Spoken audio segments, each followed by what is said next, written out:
अस्सलाम वालेकुम दोस्तों, आज हम दिवाली पर मज़मून नवेसी देखेंगे। 10 लाइन मज़मून नवेसी दिवाली पर। 1. दिवाली एक मशहूर हिंदू त्यौहार है जो रोशनियों का त्यौहार कहलाता है। 2. ये त्यौहार अक्टूबर या नवंबर में मनाया जाता है। 3. इस दिन लोग अपने घरों को चिरागों और मोमबत्तियों से सजाते हैं। 4.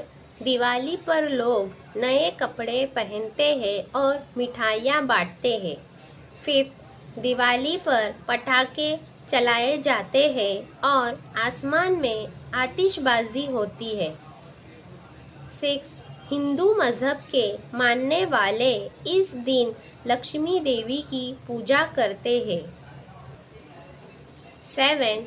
दिवाली खुशी, मोहब्बत और अच्छाई का त्यौहार है। ये दिन बुराई पर अच्छाई की जीत की अलामत है।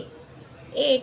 दिवाली पर लोग एक दूसरे को तोहफ़े देते हैं। 9.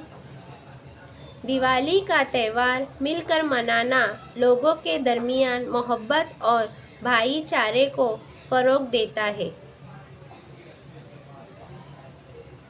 10.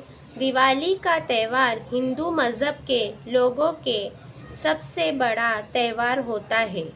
शुक्रिया दोस्तों, ऐसे ही मेरी नई वीडियो के लिए मेरे चैनल को लाइक, शेयर और सब्सक्राइब कीजिए।